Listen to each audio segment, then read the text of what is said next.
ಸಂಪುಟ ಸಭೆಗೂ ಮುನ್ನ ದಲಿತ ಸಚಿವರ ಜೊತೆಗೆ ಸಿಎಂ ಸಿದ್ದರಾಮಯ್ಯ ಅವರು ಸಭೆ ಮಾಡಿದ್ರು. ವಿಧಾನಸೌಧದಲ್ಲಿ ಸಿಎಂ ಕಚೇರಿಯಲ್ಲಿ ನಡೆದಂತಹ ಮೀಟಿಂಗ್ನಲ್ಲಿ ಎಡಗೈ ಬಲಗೈ ಸಮುದಾಯದ ಸಚಿವರುಗಳು ಭಾಗಿಯಾಗಿದ್ದಾರೆ. ಅಂದ್ರೆ ಇಲ್ಲೇ ಯಾವುದೇ ರೀತಿಯ ಭಿನ್ನಾಭಿಪ್ರಾಯ ಇರಬಾರದು. ಈ ಒಂದು ಭಿನ್ನಾಭಿಪ್ರಾಯ ಇದ್ರೆ ಮತ್ತೆ ನಿರ್ಧಾರ ತೆಗೆದುಕೊಳ್ಳೋದು ಕಷ್ಟ ಆಗುತ್ತೆ. ಹಾಗಾಗಿ ಇವತ್ತು ಎಡಗೈ ಬಲಗೈ ಸಮುದಾಯದ ಸಚಿವರ ಜೊತೆಗೆ ಸಿದ್ದರಾಮಯ್ಯ ಅವರು ಮೀಟಿಂಗ್ ಅನ್ನ ಮಾಡಿದ್ರು. ಇದರಲ್ಲಿ doctor G Parameshwar, doctor H C Mahadevappa, Priyank Kharge, KH Muniyappa, RB. Thimmapur, Satish Jarkiholi, CM ಕಾನೂನು ಸಲಹೆಗಾರ ಪೊನ್ನಣ್ಣ ಕೂಡ ಈ ಸಭೆಯಲ್ಲಿ ಭಾಗಿಯಾಗಿದ್ರು. ಸದ್ಯ ವಿಶೇಷ ಸಂಪುಟ ಸಭೆ ಇದೀಗ ಆರಂಭ ಆಗಿದೆ. ನಿರ್ಧಾರ ತೆಗೆದುಕೊಳ್ಳುವಂತಹ ಸಾಧ್ಯತೆಗಳ ಬಗ್ಗೆ ಕೂಡ ಚರ್ಚೆ ಆಗುತ್ತೆ. ಇದರ ಬಗ್ಗೆ ಇನ್ನಷ್ಟು ಡೀಟೇಲ್ಸ್ ಕೊಡೋದಕ್ಕೆ ನಮ್ಮ ರಿಪೋರ್ಟರ್ ಹೆಬ್ಬಾಕ ತಿಮ್ಮೇಗೌಡರು ನೇರ ಸಂಪರ್ಕದಲ್ಲಿ ಜಾಯ್ನ್ ಆಗಿದ್ದಾರೆ. ತಿಮ್ಮೇಗೌಡ್ರೆ, ಈಗಾಗಲೇ ಒಳ ಮೀಸಲಾತಿಯ ವಿಚಾರಕ್ಕೆ ಸಂಬಂಧಪಟ್ಟ ಹಾಗೆ ಈಗಾಗಲೇ ಸಾಕಷ್ಟು ಪ್ರತಿಭಟನೆಗಳಾಗಿದೆ.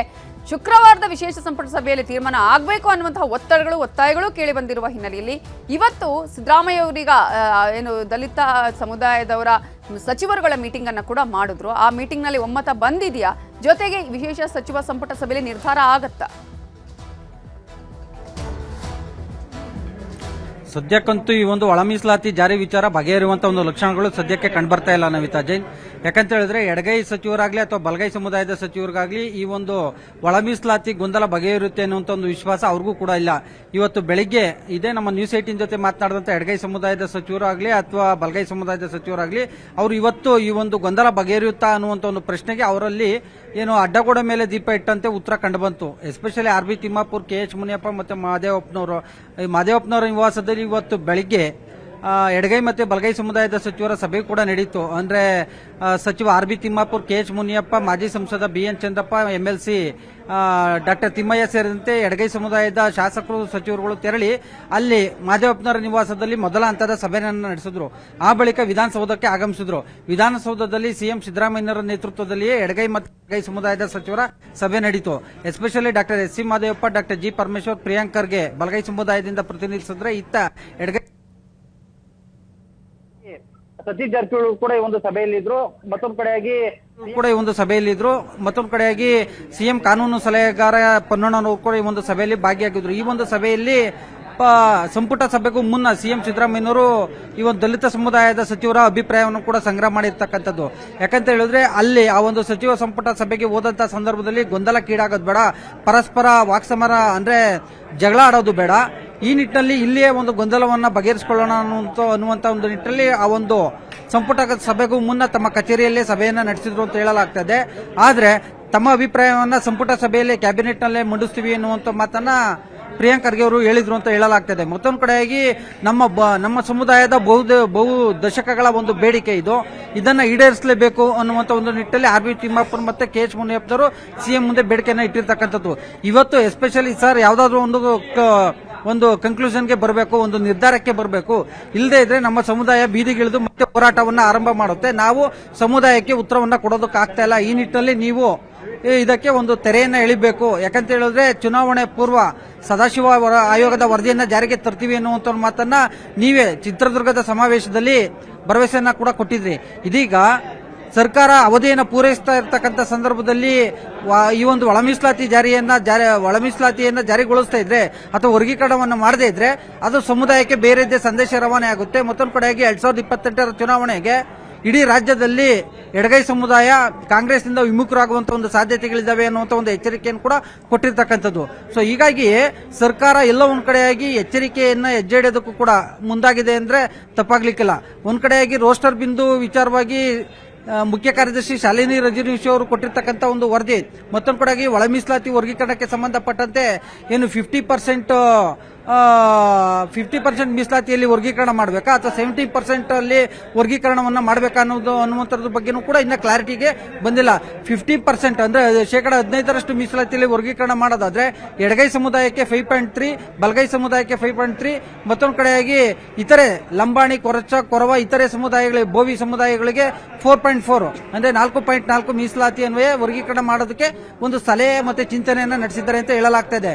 ಇನ್ನುಳಿದಂತೆ ಏನಾದ್ರೂ 17% ನಲ್ಲಿ ಮೀಸಲಾತಿಯನ್ನ ವರ್ಗೀಕರಣ ಮಾಡೋದಾದ್ರೆ 6% ಮತ್ತೊಂದು ಕಡೆಗೆ 5%, 6% ಎಡಗೈ ಬಲಗೈ ಸಮುದಾಯಕ್ಕೆ ಕೊಟ್ಟು 5% ಅನ್ನ ಇತರೆ ಸಮುದಾಯಗಳಿಗೆ ವರ್ಗೀಕರಣ ಮಾಡೋದಕ್ಕೆ ಅವಕಾಶ ಇದೆ. ಆದ್ರೆ ಸರ್ಕಾರ ಈ 2% ನಲ್ಲೂ ಕೂಡ ಮೀಸಲಾತಿಯನ್ನ ವರ್ಗೀಕರಣ ಮಾಡೋದಕ್ಕೆ ಮುಂದಾಗಲಿಲ್ಲ. ಹೀಗಾಗಿ ಎಡಗೈ ಸಮುದಾಯ ಇವತ್ತು ಕೂಡ ಹೋರಾಟದ ಎಚ್ಚರಿಕೆಯನ್ನು ಕೊಟ್ಟಿದ್ದಾರೆ.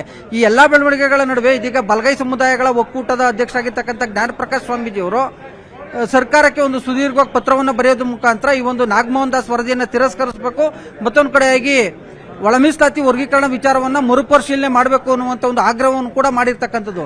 ಸೊ ಹೀಗಾಗಿ ಒಂದ್ ಕಡೆಯಾಗಿ ಏನು ತಮ್ಮ ಎಡಗೈ ಬಲಗೈ ಸಮುದಾಯದ ಸಚಿವರಲ್ಲಿ ಅಸ್ಪಷ್ಟತೆ ಇರತಕ್ಕಂಥ ಹಿನ್ನೆಲೆಯಲ್ಲಿ ಈ ಒಂದು ವಿಚಾರದಲ್ಲಿ ಸರ್ಕಾರ ಯಾವ ರೀತಿಯಾಗಿ ಕ್ರಮ ಕೈಗೊಳ್ಳುತ್ತೆ ಅನ್ನುವಂಥದ್ದೇ ಸದ್ಯದ ಕುತೂಹಲ. Navita Jain. Okay, thank you ತಿಮ್ಮೇಗೌಡ್ರೆ ಡೀಟೇಲ್ಸ್ಗೆ. ನೀವು ಕುಡಿಯೋ ನೀರು ಶುದ್ಧವೋ ಅಶುದ್ಧವೋ, ಕರ್ನಾಟಕದ ಜೀವಜಲ ಆಗ್ತಾ ಇದೆಯಾ ಹಾಲಾಹಲ? ಕುಡಿಯುವ ನೀರಿನ ರಿಯಾಲಿಟಿ ಚೆಕ್. ನ್ಯೂಸ್ 18 ಸಾಮಾಜಿಕ ಕಳಕಳಿ, ಜೀವಜಲವೋ ವಿಷಜಲವೋ? News 18 mega coverage.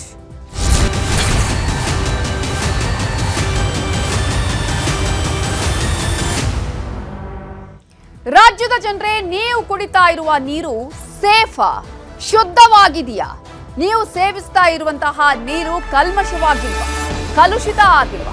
ಕರ್ನಾಟಕದ ಜೀವಜಲ ಆಗ್ತಾ ಇದೆಯಾ ಹಾಲಾಹಲ ಅನ್ನುವ ಪ್ರಶ್ನೆ ಈಗ ಏನಕ್ಕೆ ಬರ್ತಾ ಇದೆ ಅಂತ ಹೇಳಿದ್ರೆ, ಅನೇಕ ಕಡೆಗಳಲ್ಲಿ ಅಶುದ್ಧ ನೀರೇ ಸಿಗ್ತಾ ಇದೆ.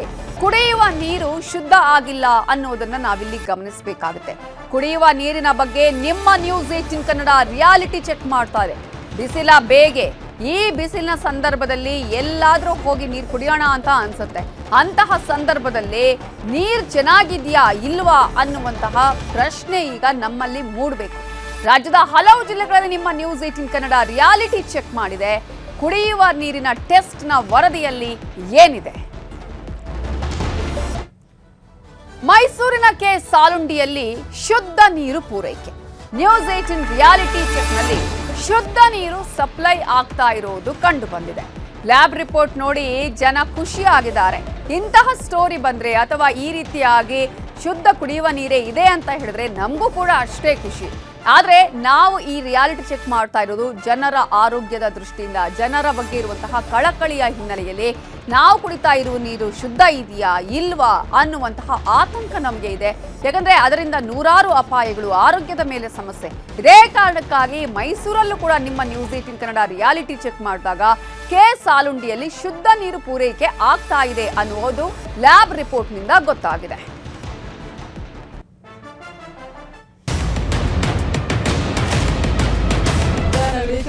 ಮಧ್ಯ ಜರ ಬರೋದು, ಒಂದೇ ಬೋರ್ ನೀರು ಅಡ್ಜಸ್ಟ್ ಆಯ್ತಾ ಇಲ್ಲ. ಮೆಡಿಸಿನ್ ಮಾತ್ರ ತಗೋಬೇಕು ಅಂಗಡಿಗೆ ಹೋಗಿ. ಇವ್ರು ಎಲ್ಲ ಬರ್ತೈತೆ ಮತ್ತೆ ಪ್ರಾಬ್ಲಮ್ ಆಯ್ತೈತೆ. ಮೊದಲು ಒಂದು ಹುಡುಗ ತೀರೋಗವನೆ, ಇವಾಗಲೂ ಆ ಥರ ಆಗ್ಬೋದು ಅಂತ ಮುಗಿಸುತ್ತೆ. ಇದು ಮೈಸೂರು ಜಿಲ್ಲೆಯ ಕೆ ಸಾಲುಂಡಿ ಗ್ರಾಮ. ಚಾಮುಂಡೇಶ್ವರಿ ಕ್ಷೇತ್ರದ ವ್ಯಾಪ್ತಿಗೆ ಬರುವ ಈ ಗ್ರಾಮದಲ್ಲಿ ಈ ಹಿಂದೆ ಕಲುಷಿತ ನೀರು ಸೇವಿಸಿ ಕನಕರಾಜು ಎಂಬ ಯುವಕ ಮೃತಪಟ್ಟಿದ್ದ. ಅಂದಿನಿಂದ ಇಂದಿನವರೆಗೆ ಈ ಗ್ರಾಮದಲ್ಲಿ ಕುಡಿಯುವ ನೀರೆಂದರೆ ಜನ ಭಯ ಬೀಳುತ್ತಿದ್ದಾರೆ. ಹೀಗಾಗಿ ಜನರ ಭಯ ಓಡಿಸಲು ಖುದ್ದು ನ್ಯೂಸ್ 18 ರಿಯಾಲಿಟಿ ಚೆಕ್ ಮಾಡಿದೆ.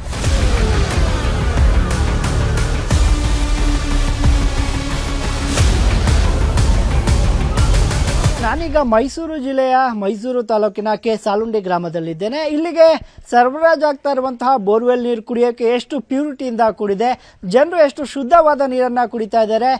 ಹೇಳಿ ಕೇಳಿ ಸಿಎಂ ಸಿದ್ದರಾಮಯ್ಯ ತವರು ಕ್ಷೇತ್ರ ಮೈಸೂರು. ಆ ಹಿನ್ನೆಲೆಯಲ್ಲಿ ಶುದ್ಧ ಕುಡಿಯುವ ನೀರನ್ನ ಎಷ್ಟು ಜನ ಕುಡಿತಾ ಇದ್ದಾರೆ, ಆ ಶುದ್ಧ ಕುಡಿಯುವ ನೀರಿನ ಆ ಪ್ಯೂರಿಟಿ ಪ್ರಮಾಣ ಎಷ್ಟಿದೆ ಅನ್ನುವಂಥದ್ದನ್ನ ಇಲ್ಲಿನ ಸ್ಥಳೀಯ ಜನರೊಟ್ಟಿಗೆ ಕೂಡ ಪರೀಕ್ಷೆಯನ್ನ ನಾವು ಮಾಡ್ತೇವೆ. ಕೆ ಸಾಲುಂಡಿ ಗ್ರಾಮಕ್ಕೆ ಬಂದ ನ್ಯೂಸ್ 18 ಜನರ ಬಳಿ ತೆರಳಿ ನೀರಿನ ಸಮಸ್ಯೆ ಬಗ್ಗೆ ಮಾಹಿತಿ ಕಲೆ ಹಾಕಿತು.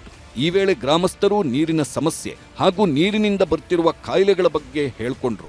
ನೆಗಡಿ ಕೆಮ್ಮಲಾಗೋದು, ಮಧ್ಯ ಜರ ಬರೋದು, ಜನಗಳಿಗೆ ಮಧ್ಯ ಬೇದಿನೂ ಆಯ್ತಾ ಇರೋದು. ನಮ್ ನೀರು ಚೆನ್ನಾಗಿರ್ಬೇಕು, ಒಂದೇ ಬೋರ್ ನೀರು ಅಡ್ಜಸ್ಟ್ ಆಯ್ತಾ ಇಲ್ಲ. ಅದೇ ಬರ್ತಾ ಇರುತ್ತೆ. ಮೆಡಿಸಿನ್ ಮಾತ್ರ ತಗೋಬೇಕು ಅಂಗಡಿಗೆ ಹೋಗಿ. ಇವ್ರು ನೋವು ಎಲ್ಲ ಬರ್ತಾ ಇರುತ್ತೆ. ಒಟ್ಟಾರೆ ಅವ್ನು ಬುಡ ಗಂಟೆ ಕಾದು ಬಿಸಿನೀರ ಕಾಯಿಸ್ಕೊಂಡು ಕುಡಿತಾ ಇರ್ಬೇಕು. ಮೂಜಿರ್ಕೊಂಡೆ ಬಿಡ್ತಾನೆ. ಕಾಯಿಸ್ಕೊಂಡು ಕುಡಿತೀವಿ. ವಾಟರ್ ಡೈಲಿ ಬಿಟ್ರೆ ಚೆನ್ನಾಗಿರ್ತದೆ. ಮತ್ತೆ ನೀರು ಕುಡಿಯೋದ್ರಿಂದನೇ ಇವಾಗ ಎಲ್ಲ ಹುಷಾರ್ ತಪ್ತಾ ಇರೋದು. ಎಲ್ಲ ತಲೆನೋವು, ನೆಗಡಿ, ಜ್ವರ, ಮತ್ತೆ ಪ್ರಾಬ್ಲಮ್ ಆಯ್ತೈತೆ. ಮೊದಲು ಒಂದು ಹುಡುಗ ತೀರೋಗವನೆ, ಇವಾಗಲೂ ಆ ಥರ ಆಗ್ಬೋದು ಅಂತ ಮುನ್ಸೂಚನೆ. ಗ್ರಾಮಸ್ಥರಿಂದ ನೀರಿನ ಬಗ್ಗೆ ಮಾಹಿತಿ ಪಡೆದ ನ್ಯೂಸ್ 18 ಖುದ್ದಾಗಿ ನೀರಿನ ಕ್ವಾಲಿಟಿ ಚೆಕ್ ಮಾಡಲು ಅಖಾಡಕ್ಕಿಳಿತು. ಬಾಟಲ್ನಲ್ಲಿ ನೀರನ್ನು ಸಂಗ್ರಹಿಸಿತು.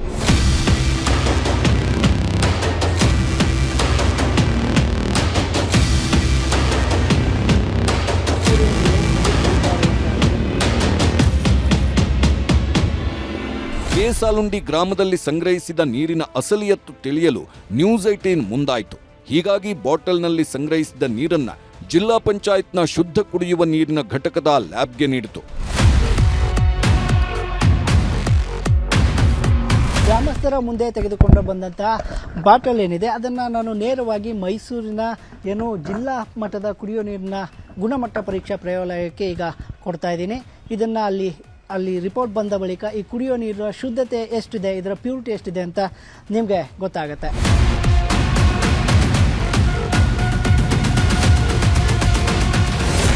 ಕೇಸಾಲುಂಡಿ ಗ್ರಾಮದಲ್ಲಿ ಶುದ್ಧ ಕುಡಿಯುವ ನೀರು. ನ್ಯೂಸ್ 18 ನಡೆಸಿದ ರಿಯಾಲಿಟಿ ಚೆಕ್ನಲ್ಲಿ ಬಯಲು. ಸದ್ಯ ಕೇಸಾಲುಂಡಿ ಗ್ರಾಮದ ಜನರು ನಿಟ್ಟುಸಿರು ಬಿಟ್ಟಿದ್ದಾರೆ. ಸರ್ಕಾರ ಈ ಗ್ರಾಮಕ್ಕೆ ಶುದ್ಧ ಕುಡಿಯುವ ನೀರು ಸಪ್ಲೈ ಮಾಡುತ್ತಿದೆ. ಇದು ಲ್ಯಾಬ್ ವರದಿಯಲ್ಲಿ ಬಹಿರಂಗವಾಗಿದೆ. ನೀರು ಸ್ವಲ್ಪ ಗಡುಸಾಗಿದ್ದು ಫಿಲ್ಟರ್ ಹಾಕಿ ಕುಡಿದ್ರೆ ಕುಡಿಯಲು ಯೋಗ್ಯ ಅಂತ ರಿಪೋರ್ಟ್ನಲ್ಲಿ ಬಹಿರಂಗವಾಗಿದೆ. ನೀರು ಕುಡಿಯಲು ಯೋಗ್ಯವಾಗಿದೆ ಮತ್ತೆ ಪರ್ಮಿಸಿಬಲ್ ರೇಂಜಲ್ಲಿ ಬಂದಿರೋದ್ರಿಂದ ಹಾರ್ಡ್ನೆಸ್ ಇರೋದ್ರಿಂದ ಅದನ್ನು ಕಾಯಿಸಿ ಆರಿಸಿ ಕುಡಿಬೇಕು ಅಂತ ಹೇಳಿ. TDS total dissolve solids 500 to 2000 ಒಳಗೆ ಬರಬೇಕು. ಅದು 1100 ರೇಂಜಲ್ಲಿ ಬಂದಿರೋದ್ರಿಂದ ಅಕ್ಸೆಪ್ಟಬಲ್ ರೇಂಜಲ್ಲಿ ಇಲ್ಲ. ಪರ್ಮಿಸಿಬಲ್ ಅಲ್ಲಿ ಇರೋದ್ರಿಂದ ನೀರನ್ನ ಕಾಯಿಸಿ ಆರಿಸಿ ಕುಡಿಬೇಕು. ಬೇರೆ ಯಾವುದೇ ಪ್ಯಾರಾಮೀಟರ್ ಫ್ಲೂರೈಡ್ ಆಗಿರ್ಬೋದು, ನೈಟ್ರೇಟ್ ಆಗಿರ್ಬೋದು, ಯಾವುದು ಲಿಮಿಟ್ಗಿಂತ ಜಾಸ್ತಿ ಬಂದಿಲ್ಲ. ಒಟ್ನಲ್ಲಿ ಕಲುಷಿತ ನೀರು ಸೇವಿಸಿ ಯುವಕ ಮೃತಪಟ್ಟ ನಂತರ ಕೇಸಾಲುಂಡಿ ಗ್ರಾಮಕ್ಕೆ ಶುದ್ಧ ನೀರು ಪೂರೈಕೆ ಆಗ್ತಿದೆ. ಹೀಗಾಗಿ ಗ್ರಾಮಸ್ಥರು ಸದ್ಯ ನಿರಾಳರಾಗಿದ್ದಾರೆ. ಆನಂದ್, ನ್ಯೂಸ್ 18, ಮೈಸೂರು.